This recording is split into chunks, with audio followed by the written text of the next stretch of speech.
the man of the hour. Getting him up here so we can get to happy hour early. He's going to expound the virtues of our gracious Governor Moonbeam, I'm sure. How'd you know I was going to hit on the... Hey, don't forget your cards, your postcards. When you leave. Postcards, yes. When you leave, postcards back there. Huh? Make sure you... It's here? Okay. Am I saying the right things? Yeah, don't forget them. I want to get this dirty. Okay, I'll open it up for questions to start with, and then we'll get rock and rolling. Any questions? No questions. Okay. How about what? North Korea. It's funny you should ask that. It's right here on Drudge. Yeah, they're planning on having war with us. North Korea, right. Training to destroy our bases. I just saw the headline. Just now. It just popped up on Drudge. Yes?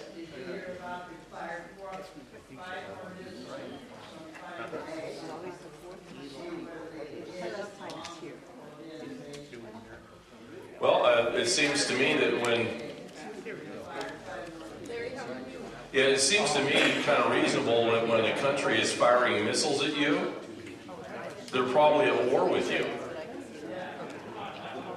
Now, part of the system is kind of interesting in how serious this really is for North Korea, because we covered the North Korean situation in July 27th of 2015. No, 16.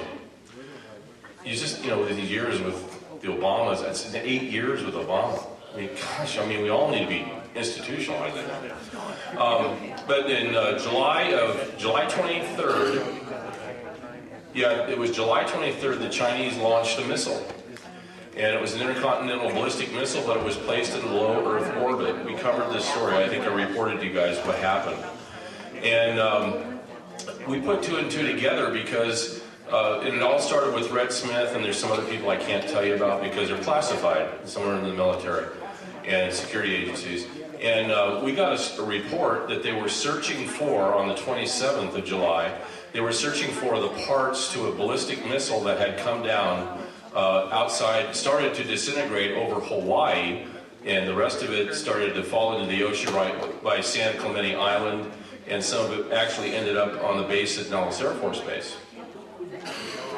Now, everybody said, well, that's kind of weird that you would have an intercontinental ballistic missile that would go into low Earth orbit, because normally they don't go in low Earth orbits, they go pretty high.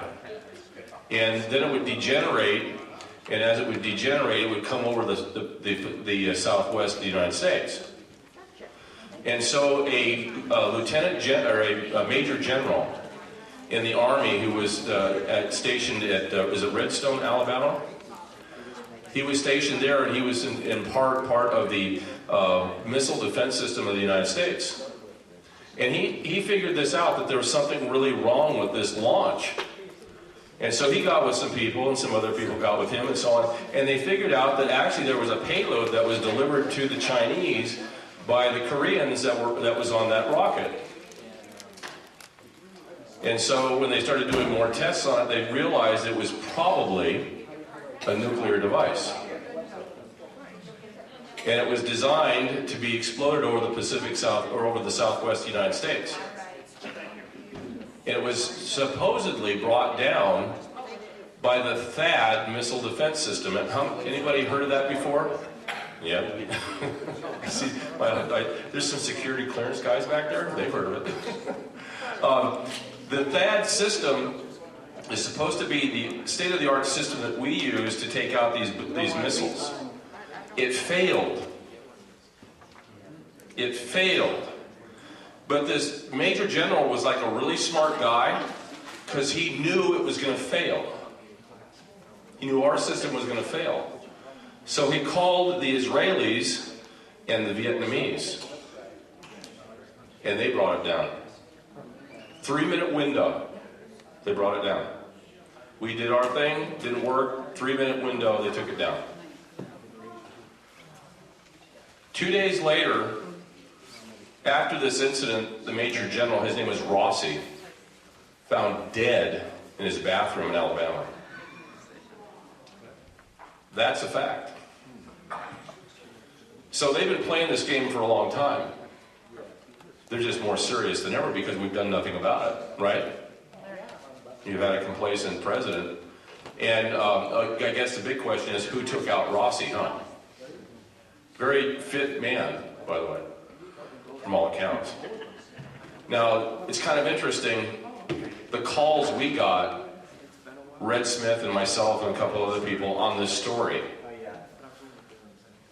The story was never denied or challenged by anybody in our government.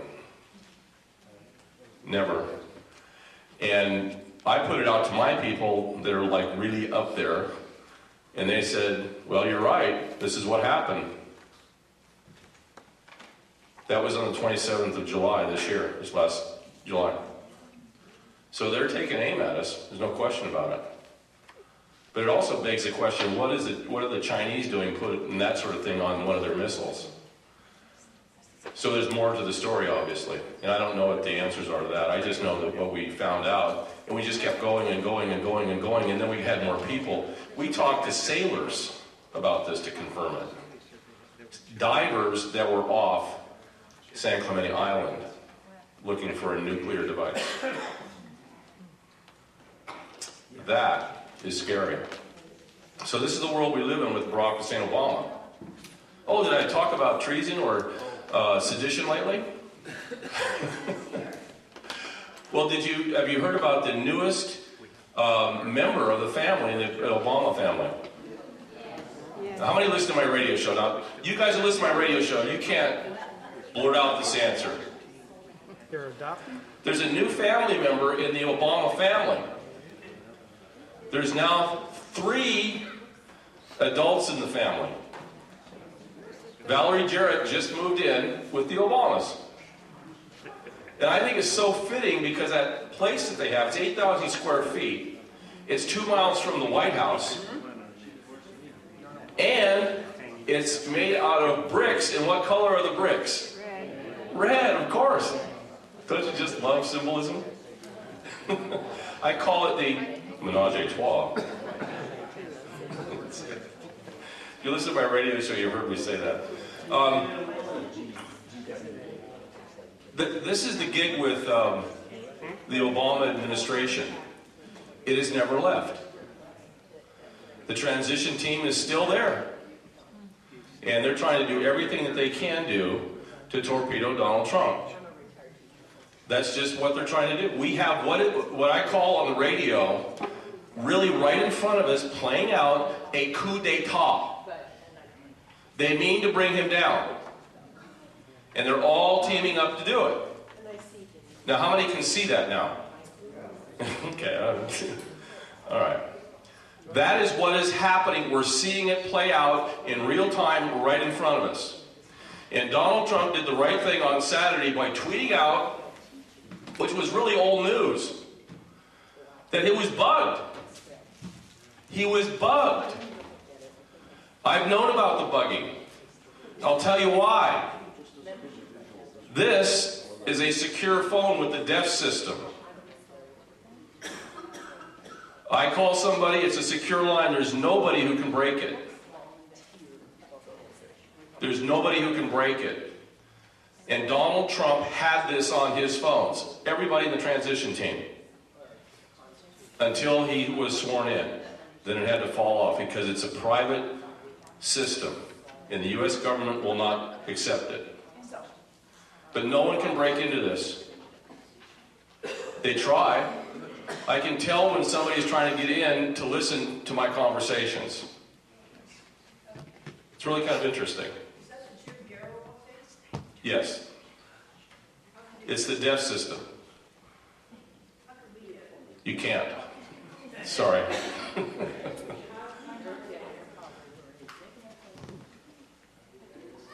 I think it's my good looks. But it's very frustrating because, you know, it's very frustrating that people that try to get into the system, because they try their darndest to get in. And what happens on this system is the phone will click, and sometimes when they're really going at it, when they're trying to get in really hard, it just goes dead. That's what happens. I mean, and we get the records. We check all this stuff out. And that gets to be quite a bit of fun. But what is happening right now is an actual coup d'etat in the United States. Never happened in our country's history like this. We are witnesses to history. And Donald Trump played his card. Now, you see, here's the problem with Obama. And I'll tell you this because this is what my security people who know Obama, the family, everybody associated with and everything. His ego is so big, and he thinks of himself so greatly that he is the great one. Denali, is that what it's called? Or is that Mark Levin? He thinks of himself that way. He's so egoed out, he thinks he can actually overthrow Donald Trump, as the rest of the left also thinks. Here's their problem. Well, yes, us for sure. But Donald Trump, he's got 52 cards in his deck. Obama has the jokers. He has no cards to play. He has no cards to play. What I'm telling you, doesn't it make sense now when you take a look at Jeff Sessions, how they put him off? Everything they can do to take him off the case, right? That's fine. He recused himself. It's great because now he can go on to other things. So he's going to be doing his own investigations into Obama and other people, like John Brennan, who just spouted off this evening. I mean, it's going to be wonderful. I told people when I found out about Trump doing it, I said, best news of the day. Because now it's game on. And of course, what have we got? What does the left have? Fake news. Strictly fake news. This phone right here. Lies. We knew about them trying to break into the systems way back when. They were getting wiretaps. This is in the news. If you listen to Mark Levin on Friday, and listen, I am a big critic of Mark Levin.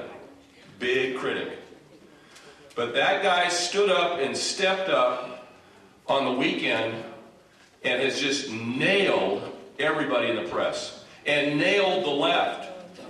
How dare they say that there was not any type of, there's no evidence of any kind of wiretapping. Heck, they were covering this story that the administration was doing this back in April last year. Hello? Hello? What's wrong with that picture? There's about a dozen stories that the Washington Post put out, the New York Times put out, and others that admit that. So it's kind of difficult for the administration of the Obama administration to say that they weren't doing it to a presidential candidate. Unheard of.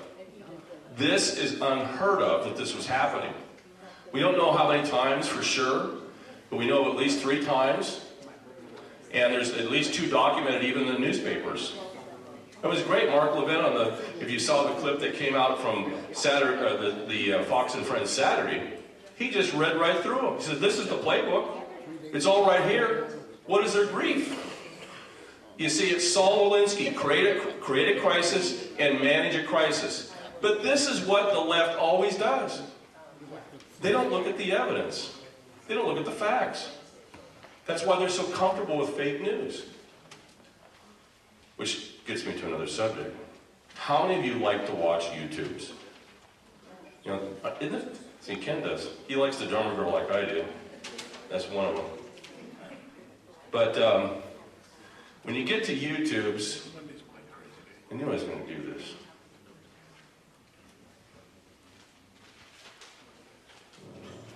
Yeah, here we go. This is, of course, that's an iPad. And you can't see it really well, but over here, you've got a whole series of YouTubes to select from, and it comes up on the screen. And you can go full screen with it. This is what everybody's doing now. They're not going even to podcasts, they're just going to YouTubes. That's what they're doing. This particular one has, oh, this is kind of interesting. This has got the live stream from Oroville Dam. How dare I talk about this? Right now, lake level at 7 p.m. Oh, you guys don't worry about that, do you? How many say it's 839 feet. Raise your hand. You'd be wrong. Like way wrong. How many think is higher? Oh, you'd be right.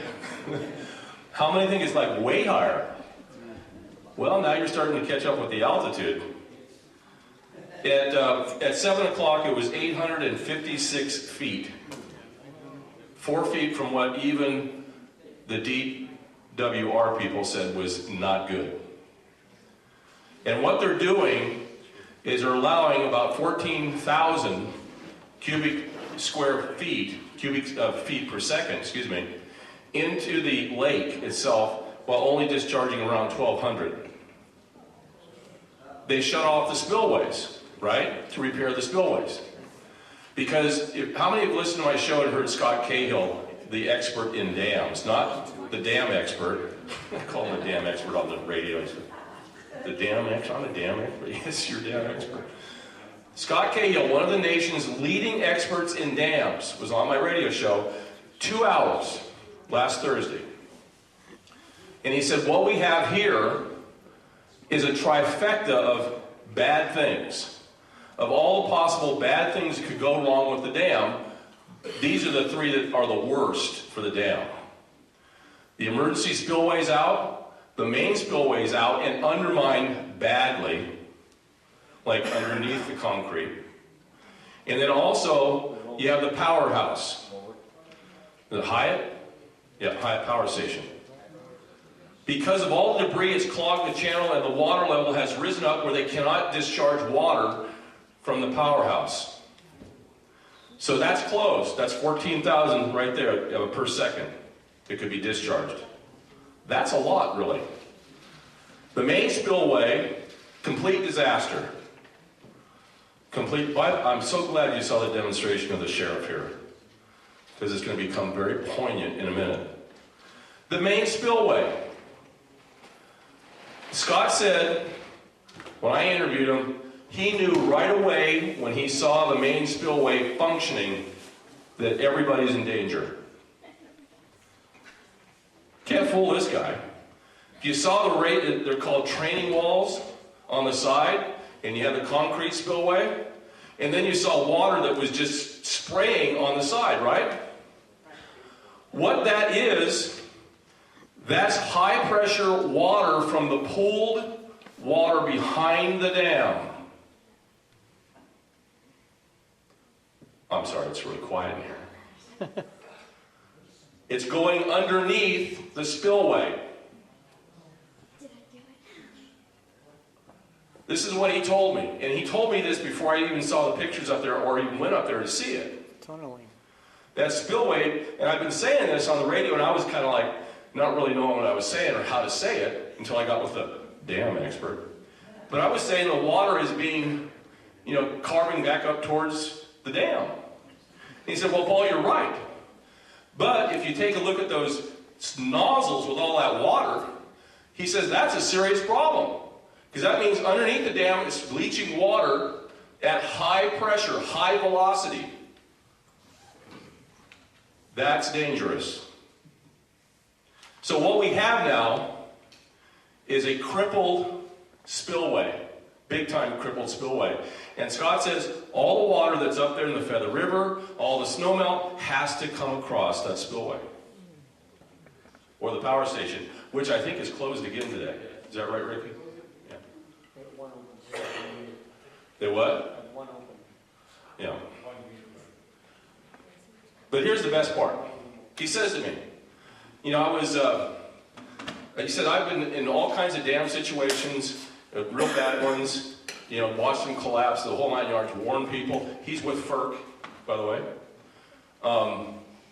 And by the way, if you want to know why this dam has not been inspected or verified or FERC approved, it's because FERC put the state of California in charge of investigating and approving themselves. Penthouse. How well did that work? He told me, he said, I bet you, and this is before we even saw the pictures of the spillway, because it was still pouring water, he said, I can go down in that hole, and I can actually walk standing straight up through the cave that's been channeled out through the water all the way up to the spillway. And you take a look at those pictures and you can see 2 caves underneath the spillway. In fact, you can see the erosion on the underside of the cement spillway in the middle. It's kind of arched. And the one on the right is huge. That's from a dam expert, and you just heard that from your damn radio announcer. I mean, now, that brings us up to another problem. The problem is how much danger are we in? And he says we are in extreme danger. I hate to break it to you. I've been talking about it on the radio for a couple of weeks now. We are in danger. And he said that we should make sure we're packed and ready to go at a moment's notice. And he said if it's going to be another circus like we had before, we're all in trouble. Because he knew that we were in danger then, we're in danger now. The pressure on that dam is enormous and the water is rising. Now, he suggested, what's kind of interesting, I know they listen to my radio show, because I've already gotten the feedback, they don't like me. That's fine. That's fine, I don't like them. Especially when they're playing with my life and my property and your lives, right? Kind of a little issue going on there. So he suggested on the air, he suggested that what they should be doing right now is they should be filling up the dam to get the water out of the rivers up here and out of the storage dams now to prepare for as much as they possibly can for the snow melt. Now, doesn't that make sense? Yes. So what do you think they're doing right now? Filling the dam. Oh, they're bringing water in, but they don't have a spillway to use it yet for it yet. So I'm just guessing, because I did get a call from people. I love my friend. I love my sources. That this may be what they're trying to do now. I mean, come on. This is a radio show. Do we have to teach these guys what they're doing to do? The experts? I mean, so, and he said, I'm available to talk to him. It's interesting because Scott said, I'm available to talk to them. In fact, I'm talking to a lot of them who call me all the time. Without going through the proper channels, of course. I said, thank God for Scott Cahill. Because he's able to talk some sense into people. But let's talk about the sheriff here for a second. Hoagie, how do you say his last name? Okay, I spoke with Scott today for about 45 minutes. And did he say the same thing? A little revised from that. Did he like what he was seeing at the dam? Not necessarily. The only thing we really spoke about that was serious was if we had a Pineapple Express, Right, be ready to go. right, And right now, it doesn't look like we're going to get less, but you don't know. right. So It was raining in Portola this morning at 46 degrees.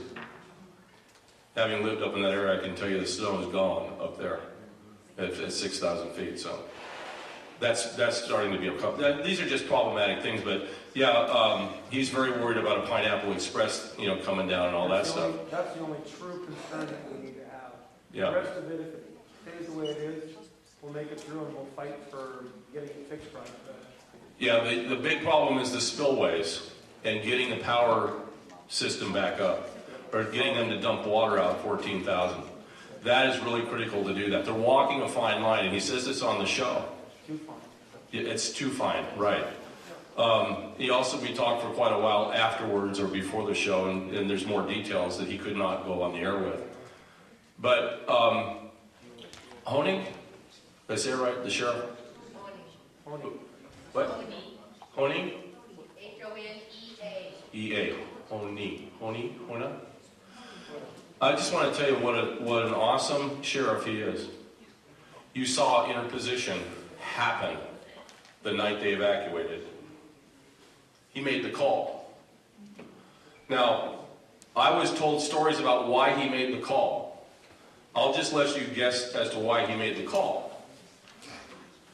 Jerry Brown, who right now I am absolutely, positively sure is underneath his desk in his office. It's dark, and he's with his fellow cockroaches.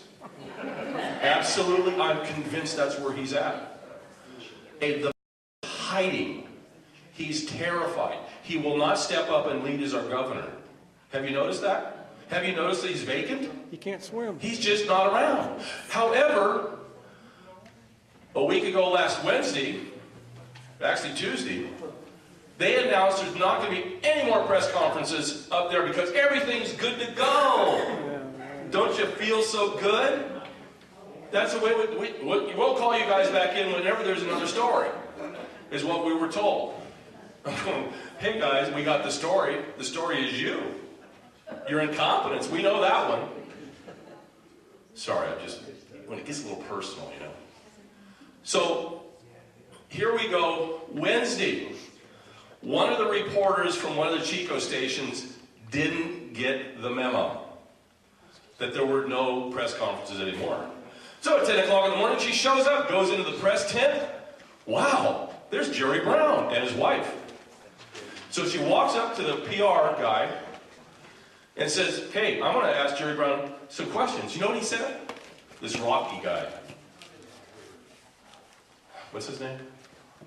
And you know what I'm talking about. He says to her point blank, you don't see the governor here. He's not here. You need to leave now. And he throws her out. Now, I don't know about you. That I would label as totalitarianism. Straight up, unbridled totalitarianism. Liars. Jerry Brown has not been seen since he came out at the Office of the Governor's Emergency Response, or whatever it's called, services, in Mather on the 13th. And he spoke just briefly and took a question from some plant, not a reporter. That was it. He's done nothing. He's done nothing except spend money on other things besides dam repair. He's managed to take and swoop money away. And I talked to several people in Sacramento. I noticed as a former educator what they were doing. Taking money from such as your infrastructure programs, because it never rains in California, right? Why do you need to repair a dam that is broken, that needs repair? By the way, the dam is a California dam. It's not a federal dam. Trump has no obligation there. So here we have this situation where he's been skimming money and using it for, guess what? Illegal aliens and social programs. And now what's he got? He's got Prop 1 money. He allocated in April $250 million to breach 4 dams up in the Klamath. Breach. No, breach. He has no intention of tearing them down. He wants to breach them. That's different. That means they put dynamite under it, boom, blow it up, and the ecosystem is blown out, literally. That's what they plan to do. They're not going to remove them, from an environmental standpoint. Clean it up. Yeah, heck no, we don't want to do that. Yeah. Basically like cracking an egg. That's what it means, just a second. So, now we have Jerry Brown, who's not around to be seen. We have Kamala Harris, of all people, who shows up. By the way, I have to thank her for showing up.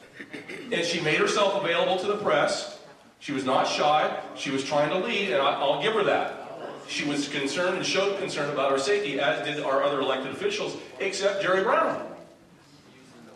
He's not to be found. What are we going to do? See, well, something needs to happen. He needs to resign, in my opinion. Recall.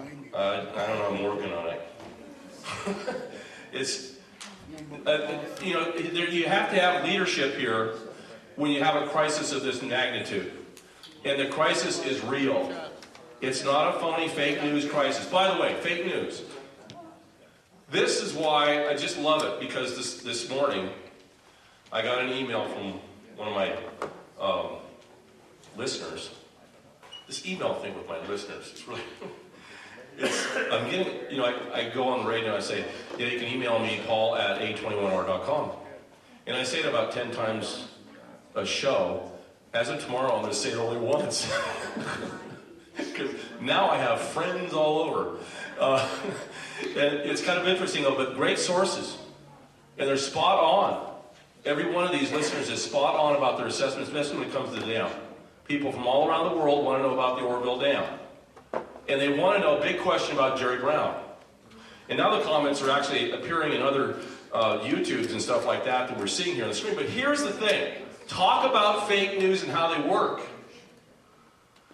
So this morning, I go and check a listener says, you need to check out this YouTube. So I go check out the YouTube. And it says, Oroville crisis, right there in big yellow letters. Current new, underneath it, and it said, published today. Wow, I said, wow, that's pretty good. I said, who is this player? NASA is the guy, the title of it. Or the so-called, it's not real NASA, then somebody pulled up the acronym. So I look at it, and the first thing that happens is they show Jerry Brown at a press conference. It's supposed to be happening like today, right? Oh, no. It was the press conference back last month. Being couched as happening today. And the whole video went that way. He's taking charge. He's out there. This is the non-reality that's happening in my world. I have to cipher through that stuff. Fake news. They're publishing it. They're taking the time to put it. They're very slick. They have all the equipment in the world to put these YouTubes out en masse. That's what's happening. So what you need to do is log a complaint against YouTube when you see fake news. They may pull it down. Of course, you know that they took Agenda 21 radio off for 6 months. We had to go into YouTube jail